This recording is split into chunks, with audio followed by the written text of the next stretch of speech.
Bayangkan ini, detik pertama kalian bertemu, matanya seolah berkata lebih banyak daripada ribuan kata. Adakah yang lebih memikat daripada itu?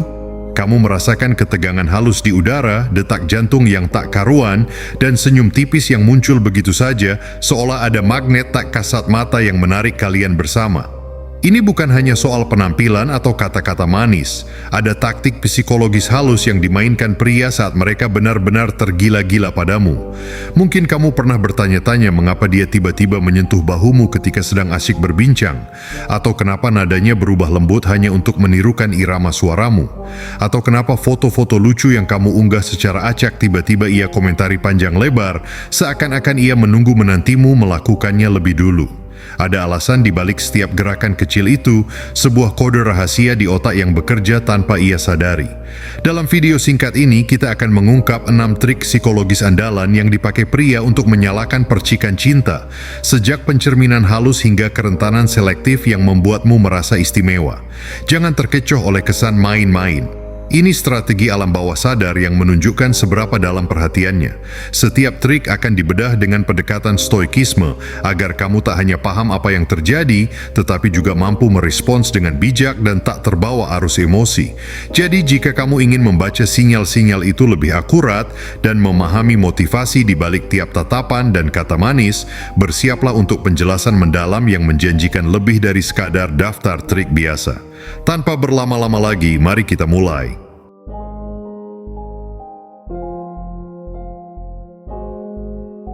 Pertama, mirroring. Pernahkah kamu menyadari bahwa dia mulai duduk dengan posisi yang sama seperti kamu?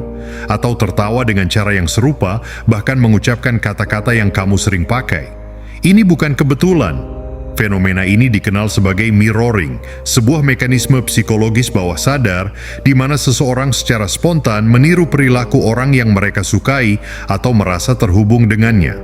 Dari sudut pandang psikologis, mirroring bukan sekadar refleksi spontan, tapi sinyal bahwa radar emosionalnya telah terkunci padamu. Ini adalah fase awal dari keterikatan, saat seseorang mulai membuka celah kecil dalam dirinya untuk membangun koneksi emosional. Ia sedang mengetuk pintu tanpa kata dengan harapan kamu merespons dengan isyarat yang setara. Namun disinilah kamu perlu membedakan, apakah ini bentuk virtus, kejujuran batin dan tindakan yang selaras, atau sekadar strategi sosial agar disukai.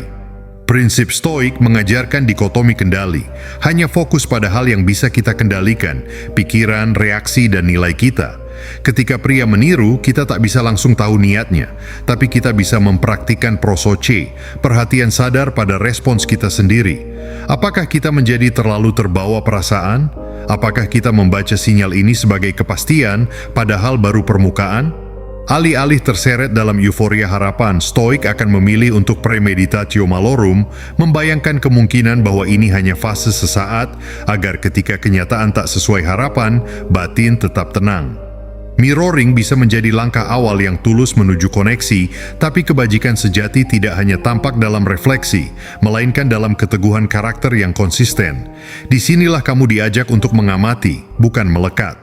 Merespons, bukan bereaksi. Dan di atas segalanya, menjaga dirimu tetap utuh meski getaran emosional orang lain mulai mendekat.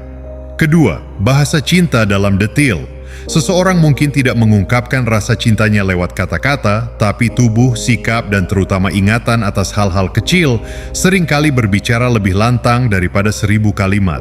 Ketika seorang pria dengan santainya menyebutkan bahwa kamu tidak suka teh manis atau tahu bahwa kamu hanya memakai kacamata saat membaca di malam hari, itu bukan sekadar daya ingat yang baik.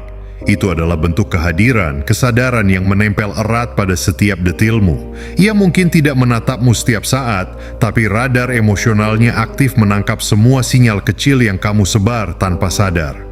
Dalam psikologi, ini sering dikaitkan dengan keterlibatan afektif tinggi, di mana seseorang tanpa paksaan menyimpan informasi kecil sebagai bukti bahwa mereka tidak hanya hadir secara fisik, tetapi juga secara emosional. Hal ini bisa disebut sebagai bentuk kerentanan selektif, sebuah kondisi di mana seseorang membuka dirinya hanya untuk hal-hal yang ia anggap bernilai, dan kamu dalam hal ini adalah objek dari nilai itu. Namun kita harus berhati-hati membedakan antara perhatian tulus dan perhatian yang dimotivasi oleh niat manipulatif atau keinginan untuk mendapat timbal balik. Ini adalah medan tipis yang mudah membuat seseorang berharap lebih. Maka dalam konteks ini, ajaran Stoik menjadi semacam jangkar yang menstabilkan emosi. Stoikisme mengajarkan kita tentang prosoche, perhatian sadar terhadap saat ini tanpa terjerat oleh ilusi masa depan atau trauma masa lalu. Ketika seseorang memperhatikan hal-hal kecil tentangmu, ia sebenarnya sedang melakukan bentuk prosoche, meski mungkin tanpa sadar. Ia menunjukkan bahwa kamu adalah bagian dari perhatiannya yang penuh, bukan sekadar sosok di latar belakang. Tapi sebagai penerima perhatian itu, kamu perlu mempraktikkan bentuk prosoche juga. Menyadari bahwa hal itu hadir namun tidak terjerat olehnya. Menyambut tanpa menggantungkan harapan padanya. Disinilah prinsip Stoik tentang dikotomi kendali menjadi penting. Kamu tidak bisa mengendalikan apakah ia benar-benar mencintaimu atau apakah perhatiannya akan bertahan selamanya. Tapi kamu bisa mengendalikan interpretasimu terhadap sinyal-sinyal itu. Kamu bisa memilih untuk tidak melebih-lebihkan arti dari secangkir teh yang diseduh tanpa gula, dan kamu juga bisa memilih untuk bersyukur atas perhatian itu tanpa menjadikannya fondasi ilusi. Persepsi pertama kita terhadap pria yang memberi perhatian pada detail kecil seringkali diwarnai harapan. Kita mengira itu cinta, tapi penilaian psikologis mengajarkan bahwa manusia memang menyimpan lebih banyak informasi tentang hal-hal yang menstimulasi afeksinya. Jika kamu adalah sumber rasa nyaman atau penasaran baginya, wajar jika otaknya menangkap lebih banyak tentangmu. Itu adalah keputusan emosi, sebuah pergerakan batin yang mengarahkan fokus padamu, dan dari situlah lahir aksi nyata, menyapamu dengan nama hewan peliharaanmu atau menyuguhkan makanan kesukaanmu tanpa bertanya. Dalam kerangka Stoik, ini adalah alur logis kehidupan mental manusia. Persepsi, penilaian, emosi, tindakan. Namun bagi seorang Stoik sejati, alur ini harus diwarnai oleh kebajikan, virtus, bukan oleh ketergantungan atau impuls. Maka ketika kamu menerima perhatian itu, tanyakan pada dirimu sendiri, apakah kamu sedang menerima tindakan berdasarkan kebajikan atau sekadar reaksi emosionalnya? Dan jika kamu merespons, apakah kamu sedang bertindak karena keinginan atau karena nilai? Sebagai pembaca yang mungkin sedang bingung dengan sinyal kasih sayang seorang pria, kamu mungkin bertanya-tanya, apakah semua ini berarti dia mencintaiku? Jawaban jujur, tidak selalu. Namun bukan itu yang penting. Yang penting adalah bagaimana kamu menavigasi dirimu sendiri melalui semua sinyal ini tanpa kehilangan ketenangan batinmu. Apatheia dalam Stoikisme bukan berarti mati rasa, tapi berarti stabil. Tidak terombang-ambing oleh badai emosi yang tidak kamu pilih. Salah satu latihan Stoik yang bisa kamu lakukan dalam situasi ini adalah premeditatio malorum, sebuah premeditasi tentang kemungkinan terburuk. Latihlah dirimu untuk menerima kenyataan bahwa mungkin saja perhatian ini akan hilang, atau bahwa pria itu ternyata tidak seintens yang kamu kira. Dengan begitu, jika itu benar terjadi, kamu sudah siap, tidak patah, tidak remuk. Dan jika ternyata perhatian itu bertumbuh menjadi kasih yang stabil, kamu bisa menerimanya tanpa ilusi, hanya dengan rasa syukur dan kedewasaan. Sebagai penutup, mari kita refleksikan satu hal. Kadang cinta hadir dalam bentuk yang sangat sunyi. Bukan gempita ucapan, bukan hadiah mewah, tapi lewat ingatan yang lembut tentang bagaimana kamu minum teh. Tapi sebagai individu yang ingin tetap waras dalam dunia penuh sinyal ambigu ini, kamu harus tetap menjaga prosochemu, memperkuat virtusmu, dan menjalani hari-harimu dengan integritas emosi. Itulah cara Stoik mencintai, dengan tenang, namun penuh arti. Ketiga, kerentanan selektif. Ada momen yang tidak diciptakan dari tawa atau rayuan, melainkan dari diam yang retak.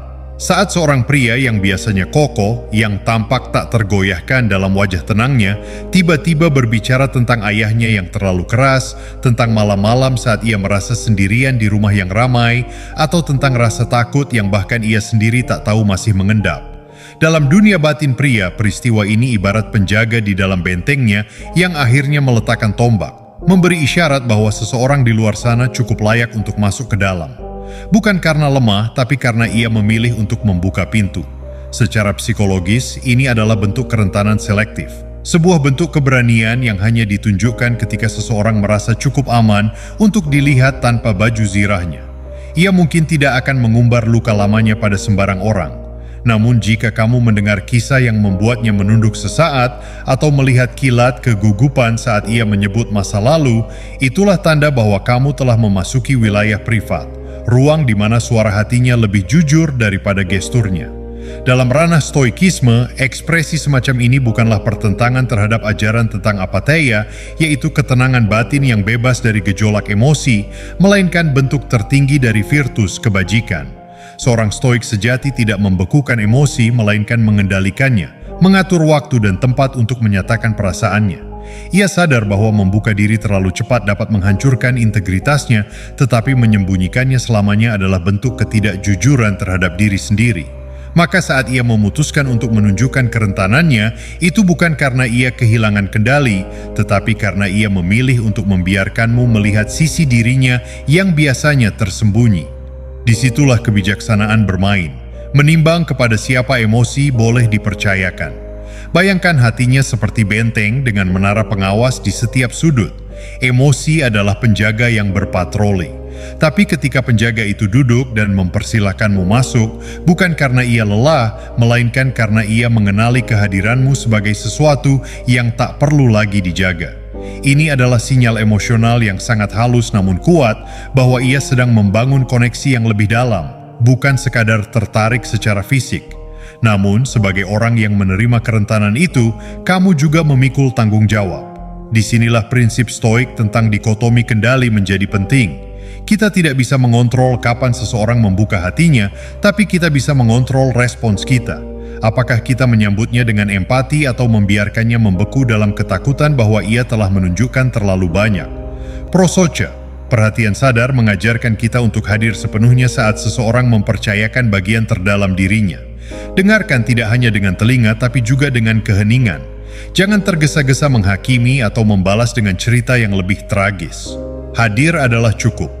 Di sisi lain, premeditatio malorum, premeditasi terhadap tantangan, menyadarkan kita bahwa tidak semua kerentanan akan berujung pada kedekatan.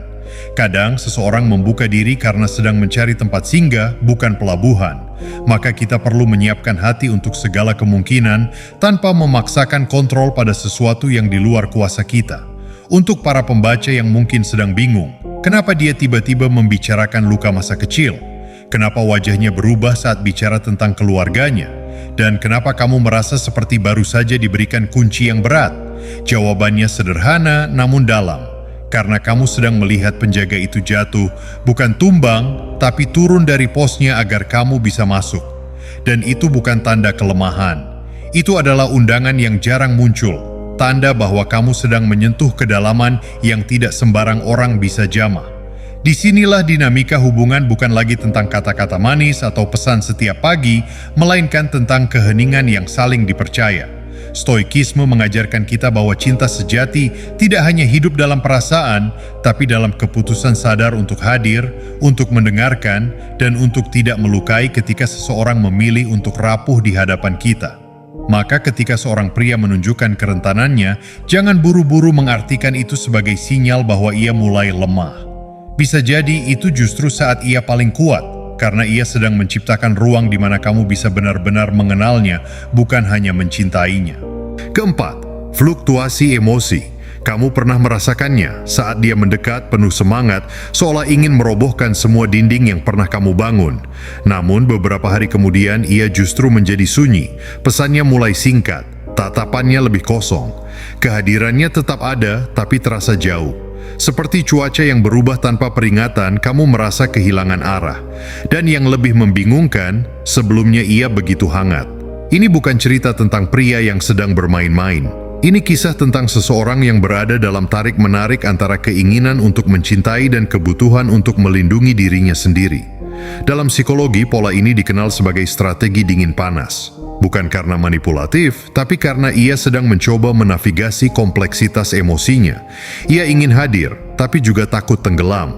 Ia tertarik, tapi masih memegang kendali atas risiko yang mungkin menyakitkan. Lalu, apa hubungannya dengan stoikisme? Para stoik kuno seperti Seneca dan Epictetus mengajarkan bahwa ketenangan batin tidak datang dari menghindari rasa sakit, melainkan dari kesiapan menghadapinya. Maka muncullah konsep premeditatio malorum, Seni membayangkan kemungkinan terburuk, bukan untuk menakut-nakuti diri sendiri, tetapi untuk memperkuat jiwa. Ketika seorang pria tampak menjauh setelah serangkaian momen kedekatan, bisa jadi ia sedang menjalani perenungan itu. Bagaimana jika ini tidak berjalan baik? Bagaimana jika aku terluka seperti dulu?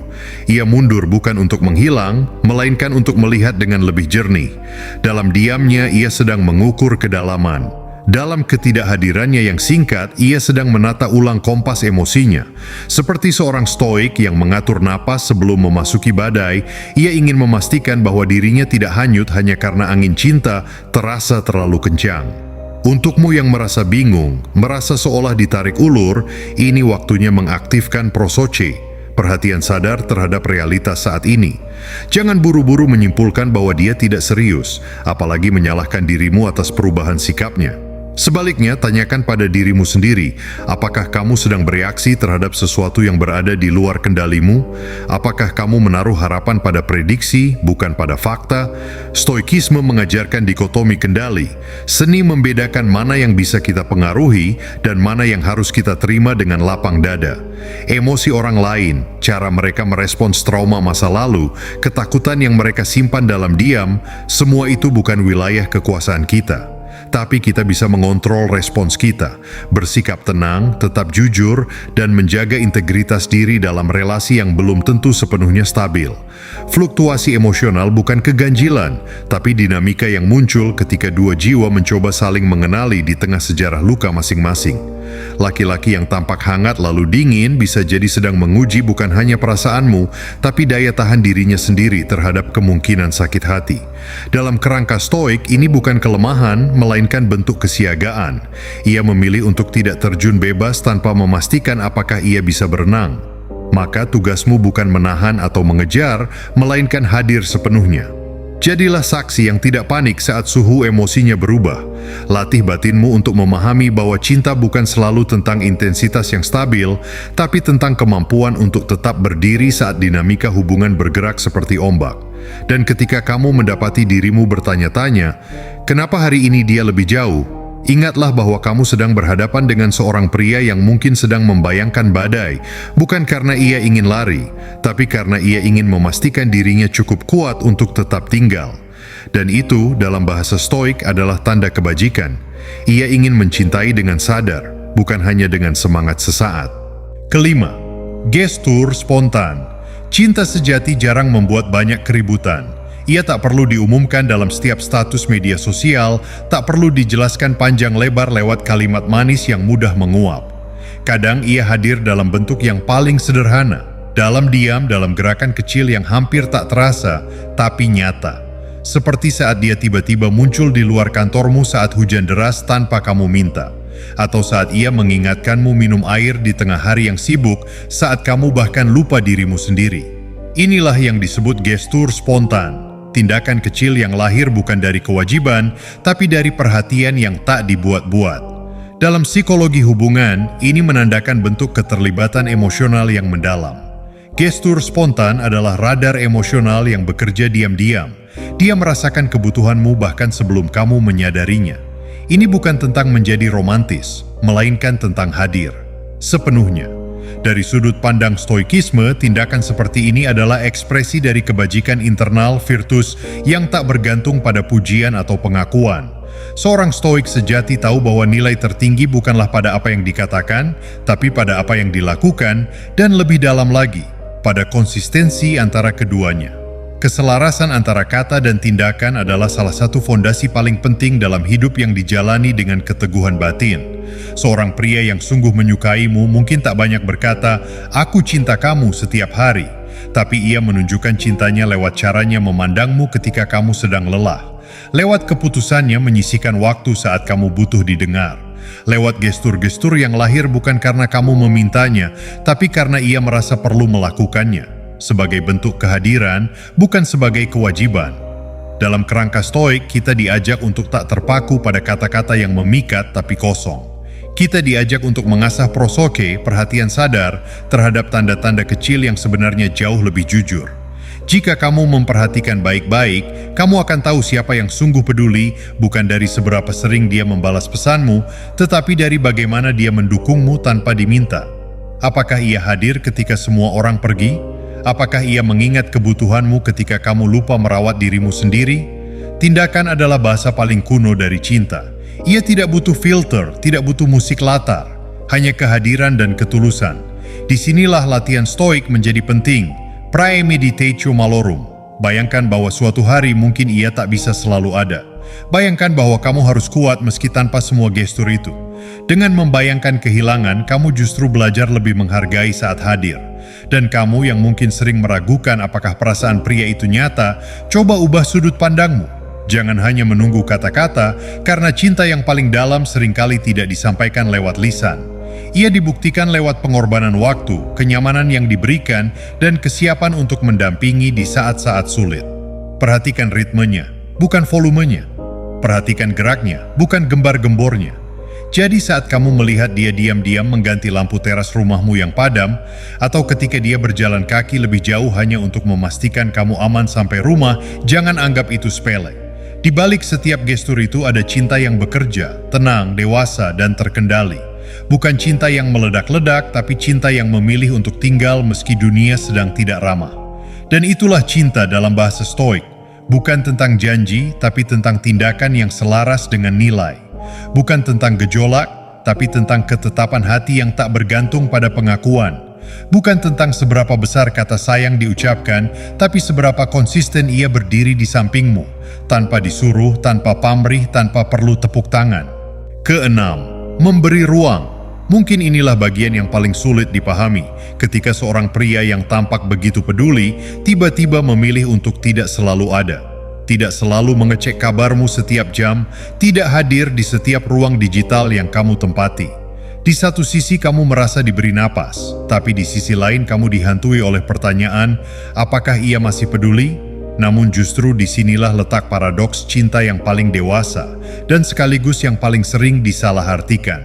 Saat seseorang memberimu ruang bukan karena ia menjauh, tapi karena ia memahami, cinta yang sehat bukanlah penjara emosional, melainkan taman terbuka. Ia tidak mengikatmu, tapi mempersilakanmu tumbuh dengan akarmu sendiri. Dalam psikologi, ini disebut sebagai bentuk attachment yang aman, di mana seseorang tidak merasa perlu mengendalikan pasangannya untuk merasa tenang. Ia tidak hidup dari validasi konstan, tetapi dari rasa percaya. Ia memberi ruang bukan karena tidak peduli, tetapi karena tahu kamu bukan miliknya. Kamu adalah seseorang yang harus dibiarkan menjadi utuh dalam versimu sendiri. Dari perspektif stoik, sikap ini merupakan wujud dari dikotomi kendali, fokus pada hal-hal yang bisa kita kendalikan, dan melepaskan keterikatan berlebih pada hal-hal di luar kuasa kita. Perasaan orang lain, seperti halnya cuaca atau opini publik, bukanlah sesuatu yang bisa kita bentuk sesuka hati. Maka seorang stoik sejati tidak mengejar terus-menerus demi memastikan perasaannya dibalas. Ia hanya hadir sepenuhnya, lalu menerima dengan lapang apakah kehadirannya disambut atau tidak. Memberi ruang adalah bentuk tertinggi dari kebajikan emosional, karena di dalamnya terkandung keberanian untuk percaya dan kerendahan hati untuk tidak mengendalikan segalanya. Ia tidak menuntutmu untuk selalu merespons cepat. Ia tidak memaksamu untuk merasa sama. Tapi ia tetap di sana, diam-diam, memantau dari kejauhan, siap hadir bila kamu memanggilnya. Ini bukan bentuk cinta yang dramatis, tapi justru yang paling stabil. Ia seperti air, tidak mendorong, tidak menarik, tapi meresap perlahan, dan pada akhirnya membentuk aliran sendiri di dalam hidupmu. Dalam stoikisme, inilah bentuk apatheia yang paling lembut. Ketenangan batin yang tidak hilang arah meski harapan tidak selalu terwujud. Dan kamu yang mungkin sedang bertanya-tanya, mengapa dia tidak selalu ada seperti dulu? Bisa mulai melihat ini dengan lensa yang berbeda. Bisa jadi ini bukan tanda dia menjauh, tapi justru tanda bahwa dia cukup dewasa untuk tidak menjadikanmu pusat semesta. Dia tahu bahwa jika cinta itu nyata, ia tak perlu menjerat, cukup menunggu dengan sabar dan menjaga kehadirannya tetap terbuka. Gunakan latihan stoik premeditatio malorum. Bayangkan bahwa ketidakhadirannya bisa saja berlangsung lebih lama. Bayangkan bahwa kamu tidak akan selalu bisa memastikan isi hatinya. Lalu tanyakan pada dirimu, apakah kamu masih bisa tetap tenang, tetap utuh, dan tetap menjadi versi terbaik dirimu sendiri tanpa mengandalkan kehadiran orang lain sebagai sumber nilai diri, dan latih pula prosoche, kesadaran penuh pada saat ini. Rasakan bahwa setiap momen yang kamu miliki dengannya bukanlah hak, melainkan anugerah. Bukan kepastian, melainkan kesempatan. Karena cinta bukan tentang seberapa sering dia ada, tapi seberapa bebas kamu merasa saat dia ada. Bukan tentang jumlah pesan dalam sehari, tapi seberapa dalam makna dalam diam yang dia beri. Dan bukan tentang memilikimu, tapi tentang memilih untuk tidak mengikatmu. Karena tahu bahwa cinta pada akhirnya hanya bisa bertumbuh dalam ruang yang dibiarkan terbuka. Pada akhirnya, jika kamu adalah seseorang yang tengah kebingungan membaca sinyal-sinyal dari pria yang kadang terasa dekat, kadang menjauh, ingatlah bahwa cinta bukanlah teka-teki untuk diselesaikan, melainkan arus emosi yang harus kita pelajari untuk dihadapi dengan kebajikan. Seperti ajaran para filsuf Stoik, hidup dan cinta bukan tentang menggenggam kuat-kuat agar tidak kehilangan, tapi tentang mengamati dengan sadar, memberi tanpa syarat, dan menerima apapun yang datang tanpa kehilangan pusat kendali diri kita. Latihlah prosoche, kesadaran yang utuh pada saat ini. Belajarlah memperhatikan bukan hanya tindakan besar, tapi juga keheningan, jeda, dan ruang kosong yang ia ciptakan.